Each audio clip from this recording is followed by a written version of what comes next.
मेरा ये 5वां चुनाव है। 2005 में चुनाव लड़ा, 9 में भी लड़ा, 14 में भी, 19 में भी। न भूते न भविष्यते। आज तक इतना उत्साह मुझे कहीं भी नजर नहीं आया और मैं नरवाना की जनता का विशेष तौर से अपने कार्यकर्ता बंधुओं का आभार प्रकट करता हूँ। इनका उत्साह भी थकावट के बजाय इनका उत्साह और चरम पर जा रहा है। इस प्रकार लोग आशीर्वाद दे रहे हैं, प्यार दे रहे हैं और ये कह रहे हैं कि नायब सैनी जी ने कमाल कर दिया। मनोहर जी की नीतियों को याद कर रहे हैं, मोदी जी के मजबूती को याद कर रहे हैं। तो किसान हित की जितनी हमने योजनाएं चलाई, मजदूर हित की सभी योजनाओं का लोगों को लाभ मिला। इस बात की गारंटी हमने पहले ही दी थी। इस सभी चीजों को देखते हुए ये चुनाव हमारा बहुत आगे जाएगा और पहली बार नरवाना विधानसभा के अंदर कमल खिलेगा, ऐसा मुझे विश्वास भी है और ऐसा मुझे भरोसा भी है। बेदी साहब, शाहबाद की अपेक्षा नरवाना की किस प्रकार की कोई ऐसी आकांक्षा है या फिर कोई ऐसी विशेषता है जो आपको लगा हो कि ये नरवाना के लोगों को जरूरत है? देखिए, आवश्यकताएं हर क्षेत्र की अलग अलग होती है। यहाँ पे इरिगेशन पानी की बहुत बड़ी समस्या किसान के लिए, जबकि शाहबाद में नहीं है। यहाँ पे सूखे की समस्या, वहां फ्लड की समस्या, दोनों का अलग तरह का मामला है। परंतु विकास के मामले में शाहबाद भी हमने पीछे नहीं रहने दिया। परंतु 8 तारीख के बाद 90 की 90 विधानसभा में शाहबाद भी उसी, नरवाना भी उसी लेवल पे होगा जिस लेवल पे अन्य विधानसभा होंगी। यहाँ के जितने भी रुके हुए काम है मेरे को ध्यान है, चाहे फ्लाई ओवर है, रेलवे लाइन, चाहे सीवर की समस्या है, ड्रिंकिंग वाटर की समस्या है शहर के अंदर और गांव के अंदर, इरिगेशन पानी की समस्या है, एजुकेशन की एक बहुत बड़ा नरवाना कभी हब हुआ करता था। यहाँ से IAS IPS और जुडिशरी के अंदर बहुत सारे लोग हैं, परंतु उस प्रकार का डेवलपमेंट, उस प्रकार का नरवाना को वो बूस्ट नहीं मिला। आज ये गलियों की स्थिति ठीक नहीं है, नालियों की स्थिति ठीक नहीं है, सीवर की लाइन ठीक नहीं है। लॉ एंड ऑर्डर के मामले में भी कुछ चीज़ें अभी मेरे को लगता है कि करने की आवश्यकता है। सिविल हॉस्पिटल में मुझे हमारे गांव के एक बेटे का एक्सीडेंट हुआ था, मुझे जाने को रात को 11 बजे मौका मिला, तो वहाँ की व्यवस्थाएं भी कुछ अभी दुरुस्त नहीं है। तो सारी चीज़ों को मेरे को संज्ञान में है, सारा विषय एक एक चीज़ को मैं ठीक करूँगा और ठीक ही नहीं करूँगा। एक एग्जाम्पल आप 2 साल के बाद लोगों को दिया करोगे कि नरवाना में ये चीज़ें हमने। देखिए, मैं कोई विपक्ष का प्रवक्ता तो नहीं, उनकी हर बात का जवाब दूंगा। मैं ब्रांड खाप का बेटा हूँ, छोटा पौधा मेरा गांव है और राजनीति मैं धरातल से जुड़ के करता हूँ। जब शाहबाद में था तो शाहबाद के लिए भी उतनी ही मजबूती से राजनीति की। जब थानेसर से मैं MC था तो सुना थानेसर की अपने वार्ड की भी राजनीति उसी प्रकार से की।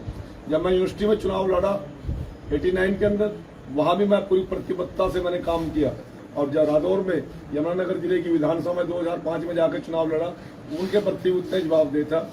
ये मेरे को कोई कांग्रेसियों की या किसी विपक्ष वालों की सफाई देने की जरूरत नहीं है, उनकी चिंता वो करें।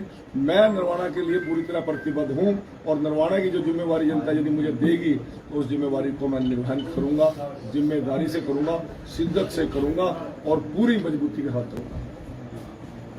विरोध तो जब करेंगी वो मैंने कोई गलत काम किया होगा, वो एक नीति को लेके, एक योजना को लेके। आज एक व्यक्ति ने जो बात रखी, वो कहता जी जब अग्निवीर योजना बन रही थी आपने रिजाइन क्यों नहीं दिया? हम उसको पूछने वाला हो ना, मैं विधायक हूँ, ना मैं MP हूँ, ना मंत्री, मैं रिजाइन बताओ किस चीज का दूंगा? कोई बात तो करने लायक तो बात हो ना, फिर आपने रिजाइन नहीं दिया, मतलब ये इस बात का कुछ सिर पैर नहीं है। और विरोध करने वाले वो जिनकी बेटी बिना पर्ची बिना खर्ची की लगी तो ये एक राजनीतिक बात है, परंतु कोई आधार नहीं था। अब भिखावाड़े में बात हुई, वो कहते जी हमने पानी की मांग की, किससे की? वो प्रदूषण चौटाला से। मैंने कहा जी फिर मेरा कसूर क्या है? तो जी हम तो विरोध तो करेंगे विषय विरोध किसी बात का तो होना नहीं, जिसके लिए मैं जिम्मेवार हूँ, मेरी लाइबिलिटी हो। तो इस बात पे मैं बहुत ज्यादा चिंता करने की आवश्यकता नहीं है और मैं बहुत ज्यादा इस बात के लिए कोई दिमाग में वजन भी नहीं रखता। परंतु जिन लोगों ने विरोध किया है मैं उन लोगों का भी सम्मान करता हूँ। उन लोगों को भी कोई बात मेरे लिए विरोध करने के लिए विरोध करना है, ये कोई विषय नहीं बनता। चुनौतियां मेरे सामने केवल डेवलपमेंट है, विकास है, यहाँ की बिगड़ी हुई व्यवस्थाएं हैं, यहाँ की पार्कों की हालत दुर्दशा है, यहाँ पे सड़कों में बहुत ज़्यादा काम करने की आवश्यकता है, एजुकेशन के लिए यहाँ बहुत ज़्यादा काम करने की आवश्यकता है। मैं गाँव में जाता हूँ तो पब्लिक ट्रांसपोर्टेशन की बड़ी समस्या है बेटियों को शिक्षा के मामले में, तो वो सारी चीज़ों को दुरुस्त करने का काम करेंगे। और आप लोगों का आशीर्वाद तो मिले पहले, जब आप जनता जनार्दन का आप सभी का आशीर्वाद मिलेगा तो सभी चुनौतियों को पार पाने का काम करूँगा। और मैं केवल इतनी बात कह के अपनी बात को ख़त्म करूँगा कि इस नरवाना को मैंने अच्छी तरह स्टडी कर लिया, एक एक चीज़ को मैंने स्टडी कर लिया। बहुत ज़्यादा कोई बड़ा काम भी नहीं है, सिर्फ केवल एक विल पावर मजबूत करके प्रशासन को केवल डायरेक्शन देने की आवश्यकता है, और उससे ज़्यादा कोई बहुत बड़ी बात नहीं है। और बजट की बात तो सीधी सी बात है, एक हाथ कृषि मंत्री का मोदी जी के खजाने में है और एक हाथ नायब सैनी जी के खजाने में। पैसे की डेवलपमेंट के मामले में कोई कसर नहीं। देखिए, कोई भी घटना होती है उसका प्रभाव तो हर जगह होता है, थोड़ा हो ज़्यादा हो कुछ भी हो, परंतु मैं सभी लोगों से एक अपील करना चाहता हूँ। ये डेमोक्रेसी प्रणाली है हमारी, राजशाही तो है नहीं, ना तानाशाही है। ये डेमोक्रेसी सिस्टम के अंदर हम सभी लोगों को मतदान करना चाहिए, समाज के लिए भी करना चाहिए, परिवार के लिए भी करना चाहिए, प्रदेश के लिए भी करना चाहिए।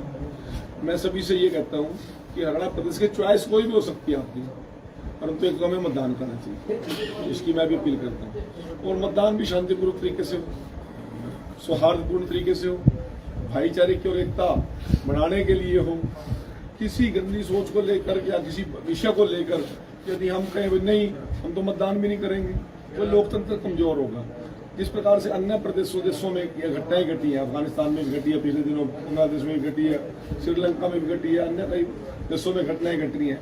तो ये डेमोक्रेसी को ताकत देना हम सब मतदाताओं की जिम्मेवारी बनती है। हमें बड़ी मुश्किल से ये मतदान करने का अधिकार मिला है, तो मैं सभी बहनों भाइयों से, मतदाताओं से अपील करूंगा कि हमने मतदान करना चाहिए और सौहार्दपूर्ण करना चाहिए। राजनीतिक हमारी विचारधारा अलग हो सकती है, तो कांग्रेस की प्रति मेरी विचारधारा गलत हो सकती है, ठीक हो सकती है, उनकी बीजेपी के प्रति हो सकती है, परंतु व्यक्तियों के प्रति हमें कोई द्वेष नहीं होती। सतवीर बलानी जी कांग्रेस से चुनाव लड़ रहे, मुझे उनसे कल मुझे मिले थे, मैंने बड़े सम्मानपूर्वक उससे बात भी की और उनको गले भी लगाया। मैंने उसको ये भी कहा कि आप पहला चुनाव लड़ रहे हो, घबराने की जरूरत नहीं है, हम तो 5-6 लड़ चुके हैं भाई।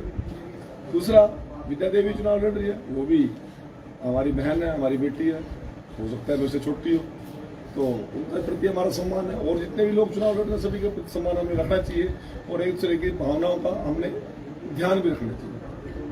बेटी जी 22 तारीख को योगी जी आ रहे हैं, क्या प्रोग्राम की क्या तैयारी है या फिर प्रस्ताव? आज ही सुबह प्रदेश नेतृत्व पर केंद्र से मेरे पास फोन आया कि 22 तारीख को संडे है, संडे सर संडे, और 10 बजे योगी जी का कार्यक्रम है, आप व्यवस्थाएं कर लीजिए। हमने सारी टीम को लगा दिया है और लगभग 11 बजे से पहले पहले योगी जी आएंगे, क्योंकि जनसभाएं उस दिन काफ़ी है उनकी, तो हम 9 बजे का निमंत्रण लोगों को दे रहे हैं। योगी जी एक ब्रांड है, हिंदुत्व के ब्रांड भी हैं, कुशल प्रशासक के ब्रांड भी हैं, क्योंकि एडमिनिस्ट्रेशन उन्होंने बड़ा ज़बरदस्त चलाया है, डेवलपमेंट के ब्रांड भी हैं। एक ऐसा व्यक्तित्व यदि आता है किसी विधानसभा चुनाव के अंदर तो उनकी एक अलग छवि है, एक संत भी है, तो उनको सभी का दर्शन करने के लिए हम जाएंगे, लोगों को प्रेरणा भी देंगे और उनके आने से चुनाव में मजबूती मिलेगी, कार्यकर्ताओं का भी हौसला बढ़ेगा और नरवाना विधानसभा की जनता का हौसला बढ़ेगा। शायद यहाँ पर मेरा ख्याल है योगी जी की पहली जनसभा होगी। बेदी साहब, कोई नरवाना कोई और स्टार ऐसी ऐसी व्यवस्थाएं बढ़ती हैं कि आपको जानकारी देता रहूँगा, परंतु सबसे बड़े प्रचारक भी आप ही लोगों को, आपसे बड़े तो कोई प्रचार कर नहीं सकता, और सारे प्रचारक यहाँ पे एक मतदाता भी हैं। आप सभी मिलजुल के अपना लोकल साथ एरिया है, आप मिलजुल का वोट मांगना, सारे प्रचारक ही हो जाएंगे। योगी जी के आने के बाद क्या बीजेपी की लहर नरवाना में फिर एकदम इससे पहले आपकी ये सब चर्चाएं संभावनाएं सारी होती हैं, कोई नेतृत्व आता है तो मजबूत नेतृत्व आता है, उसका फर्क पड़ता है, परंतु जो लहर इस समय नरवाना में है, मैंने अपने जीवन में इस प्रकार की लहर नहीं देखी। 2014 में भी देखी, 2019 में भी देखी, उससे पहले भी देखी। बहुत जबरदस्त उत्साह है लोगों में, इतना उत्साह और इतना विश्वास। रास्ते में गाड़ियां रोक रोक के बुजुर्ग माताएं कहते हैं, भाई बेटा चिंता न करिए, करना रही है, इतना में रुका हुआ है सर। जैसे दोनों बारी बीजेपी आ रही और आगे भी आ रहेगी, ऐसा भी कुछ नहीं है। जहाँ पे जीतती है वहाँ नहीं आ रहेगी, ऐसा भी कुछ नहीं है। विपक्ष के हलकों के अंदर भी कांग्रेस के खिलाफ भी कई सीटों पे ऐसी परिस्थितियां बनी हुई हैं। ये परिस्थिति और अनुकूलता कुछ और चीजें होती हैं, परंतु जहाँ तक लहर की बात आप कह रहे हो, मेरे ख्याल से कांग्रेस के अंदर केवल बाप और बेटे को बचाने की आपस में लड़ाई चल रही है। कहीं शैलजा के बारे में आप सोच बोले जा रहे हैं, कहीं रणदीप जी को कुछ और तरीके से पेश किया जा रहा है। तो ये पूरी परिवारवाद, जैसा लोकदलीकरण आज तक कांग्रेस का कभी भी नहीं हुआ, केवल एक बाप बेटे तक कांग्रेस सिमट के रह गई है। ये कांग्रेस नहीं है, कांग्रेस का लोकदलीकरण हो चुका है। और यदि कोई संभावना बनती भी है हरियाणा प्रदेश के अंदर, अब लीडरशिप तो है ही नहीं उनके पास। नवीन जिंदल वहां नहीं है, राव इंद्रजीत सिंह पहले चले गए थे, धर्मवीर जी पहले चले गए थे, अशोक तंवर जी पहले चले गए थे। अब कितनी लीडरशिप के वैक्यूम है पूरे प्रदेश के अंदर। हाँ, किरण चौधरी, अब लहर होती तो किरण चौधरी कांग्रेस छोड़ के बीजेपी में क्यों आती? लहर लूर कहीं नहीं है पूरे प्रदेश के अंदर। आज भारतीय जनता पार्टी और नायब सैनी का एक बहुत बड़ा जलवा चल रहा है। और मैं आप लोगों को बताना चाहता हूँ, जीटी रोड पर कालका से लेकर होडल तक और गुड़गांव से लेकर रेवाड़ी तक और रेवाड़ी से लेकर भिवानी तक, ये पूरा का पूरा हिसार में भी हम 4-5 सीटें निकाल रहे हैं। जींद में 4 सीटें बीजेपी निकाल रही है, ऐसी रिपोर्टिंग आ रही है। तो एक तरफ का माहौल है और तीसरी बार सरकार बनेगी जैसे मोदी जी की बनी है, क्योंकि हरियाणा के अंदर एक ट्रेंड है, जो सरकार केंद्र में बनेगी वही सरकार हरियाणा में बनती है, उससे बाहर जा ही नहीं सकते। ये 1966 का एक ट्रेंड चला हुआ है और हरियाणा दिल्ली के चारों तरफ है, कभी हरियाणा उससे अलग नहीं हो सकता। सर, कांग्रेस ने 7 विनती पेश की, उसके बारे में कोई पूरी कर देंगे कि नहीं? 14 कर दो, क्या फर्क पड़ा? मुंह तक करना है। अब 8500 खटा खट ना खटा खट देना, अब 8500 दे दे। परंतु नायब सैनी जी ने जो एमएसपी दी है हरियाणा के किसान को, करे ना हिमाचल के अंदर कांग्रेस। हिमाचल में सेलिंग देने को नहीं समझ रहे, ओपीएस कर रहे हैं, जब देने पावा फिर खजाने खाली हो जाए।